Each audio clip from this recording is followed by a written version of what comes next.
Hello everyone. तो CUET M economics entrance examination के Indian economy वाले पोर्शन से काफ़ी इंपॉर्टेंट जो है यहाँ पर हम टॉपिक को डिस्कस करेंगे जो कि आपके एग्ज़ाम के लिए इंपॉर्टेंट होगा। लास्ट तक देख लीजिएगा। और ऐसे आज हम 10 से ज़्यादा जो है लेक्चर्स को करेंगे जो कि आपके एग्ज़ाम में काफ़ी इंपॉर्टेंट टॉपिक्स को कवर करने वाला होगा। तो लास्ट तक देखिएगा और चैनल पर जुड़े रहिएगा। कल और भी टॉपिक्स को हम कर लेंगे। तो the theory of demographic transition जो कि पहली बार जो आपके अमेरिकन डेमोग्राफर थे वॉरेन थॉमसन, उन्होंने डेवलप किया था 1929 में। और 1940-50 में इसको फ्रैंक नोटोशियन ने डेवलप किया था। 3 फॉर्मल स्टेजेस इसके बताए थे। First of all, what is demographic transition. Demographic transition क्या होता है? लॉन्ग टर्म ट्रेंड बताता है किस तरीके से बर्थ और डेथ रेट डिक्लाइन किया है। क्यों? क्योंकि आपके चेंज हुआ है एज डिस्ट्रीब्यूशन में ऑफ पॉपुलेशन। ठीक है, ये चीज़ याद रखिएगा। तो डेमोग्राफिक ट्रांजिशन क्या बताता है? Historical shift of high birth rate to and high death rate to जो है आपके लो बर्थ रेट टू और लो डेथ रेट तक जो जाता है उसको डेमोग्राफिक ट्रांजिशन कहते हैं। अब ये जो 3 स्टेजेस आपको आइडिया होगा 3 स्टेजेस का कि ये 3 स्टेजेस जो आपके दिया गया है, जिसमें पहला स्टेज है आपकी प्री इंडस्ट्रियल सोसाइटी, जिसमें क्या रेट ऑफ जो पॉपुलेशन ग्रोथ रहता है इस स्लो, जिसमें high birth rate and high death rate रहता है। Very important. जो फर्स्ट स्टेज है आपके अगर हम बात करें डेमोग्राफिक ट्रांजिशन का, जिसको कि आपके किसने दिया? फ्रैंक नोटोशियन ने दिया। इसमें हाई बर्थ रेट और हाई डेथ रेट होता है। ठीक है, यहाँ पर आपके अगर हम बात करें कोई भी फैमिली प्लानिंग हुई है नहीं है, ट्रेडिशनल कस्टम है, इलिटरेसी है, इसकी वजह से ऐसा हो रहा है। नेक्स्ट हमारा जो स्टेज होता है अगर हम बात करें तो इस स्टेज में the stage of population explosion, यहाँ से आपके पॉपुलेशन एक्सप्लोड करना, मतलब आपकी एक्सप्लोजन स्टार्ट हो जाता है। And birth rate remains high, यहाँ पर आपकी बर्थ रेट हाई रहता है but death rate begins to decline rapidly. क्योंकि देखना आपने फर्स्ट स्टेज में देखा कि high birth rate high death rate, इस स्टेज में क्या हो गया? आपके बर्थ रेट आपका बढ़ने लगता है जबकि आपका डेथ रेट क्या करने लगता है? डिक्लाइन करने लगता है। ठीक है, और with gradual attainment of economic development. और ऐसा कब देखने के लिए मिलता है? जब हमें इकोनॉमिक डेवलपमेंट हमारे देश में आता है, हमारी कंडीशन जो है वो अच्छी होती है, लिटरेसी बढ़ती है, ट्रेडिशनल के से ज़्यादा आगे हम शिफ्ट होने लगते हैं। ठीक है, मेडिकल फैसिलिटीज़ अच्छी हो जाती है, आपके जो है मेडिकल इनोवेशन अच्छा हो जाता है, ये चीज़ है। थर्ड स्टेज क्या है? The stage of low population growth rate, यहाँ पर लो डेथ रेट।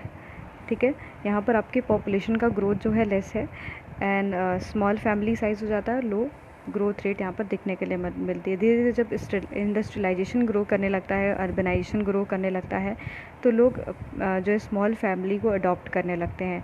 तो that one is third stage. आपने देखा कि यहाँ पर आपका जो पॉपुलेशन है उसका ग्रोथ क्या होने लग रहा है? कम होने लग रहा है। ठीक है, तो ये जो फ्रैंक ने दिया हुआ है, ठीक है, तो मैं इसको समराइज़ कर दे रही हूँ। पहला आपका स्टेज है that one is high birth rate,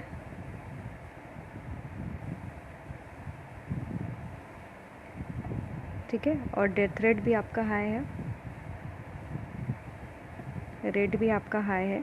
second one is जिसमें आपका death rate falls but birth rate remains high, जो है आपके डेथ रेट क्या कर रहा है? फॉल कर रहा है यहाँ पर बर्थ रेट अभी भी हाई है। बर्थ रेट इज़ हाई पर डेथ रेट यहाँ पर क्या कर रही है? फॉल कर रही है सेकेंड स्टेज में। ठीक है, जिससे कि आपके पॉपुलेशन एक्सप्लोजन होता है। पूछता है कभी कभी कि पॉपुलेशन एक्सप्लोजन किस स्टेज में? Second. Third one is birth rate starts fall, यहाँ पर बर्थ रेट क्या करती है? फॉल करने लगती है। सो पॉपुलेशन स्टार्ट्स ग्रो स्लो, यहाँ पर आपके जो पॉपुलेशन ग्रो होता है वो स्लो होता है। तो आपको ये याद रखना, ये किसने दिया? फ्रैंक नोटोशियन ने दिया था आपके, अगर हम बात करें।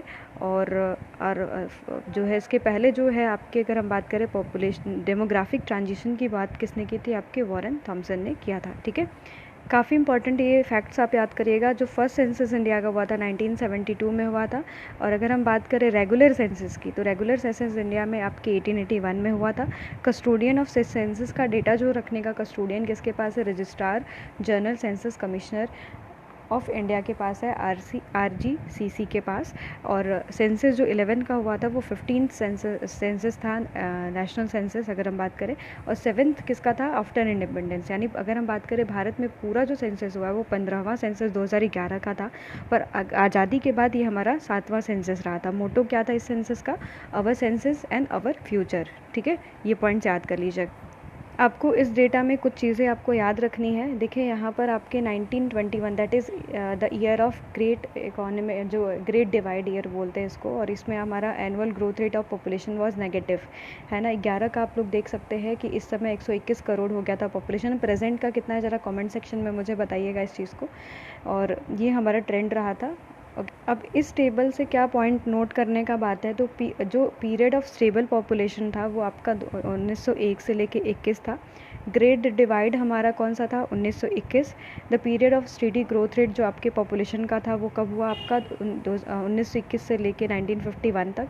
And period of population explosion हमारे देश में कब हुआ था, पॉपुलेशन एक्सप्लोजन, यानी हम सेकेंड स्टेज में जो ऑफ डेमोग्राफिक ट्रांजिशन कौन से वाले में पहुंच गए थे, 1961 टू 71। और हाई बट डिक्लाइनिंग ग्रोथ यहाँ पर रेट देखने के लिए मिला था 1981 टू 11। और डिजिटल ग्रोथ कितना था आपके 2001 से लेके 2011 तक का, 17.7% था, जिसमें कि आपके 12.3% रूरल पॉपुलेशन आती थी और अर्बन आपके 3.8%।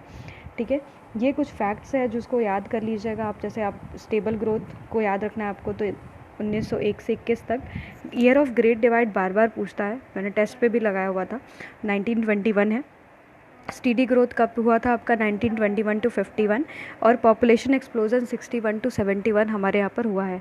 अगर हम बात करें जो है high but declining growth rate population हमें कब देखने के लिए मिला, 1981 टू 11। और डिजिटल ग्रोथ 2001 से लेकर 2011 तक का कितना रहा, 17.7% रहा है। ठीक है, तो ये कुछ इंपॉर्टेंट फैक्ट आप याद कर लीजिएगा। नेक्स्ट वीडियो में हम और कुछ इंपॉर्टेंट और भी टॉपिक्स को करेंगे इसी तरीके से 5-5, 6-6 मिनट में। आप लोग जुड़े रहिएगा लगातार, ठीक है। सब्सक्राइब ज़रूर कर लीजिएगा। Thank you so much.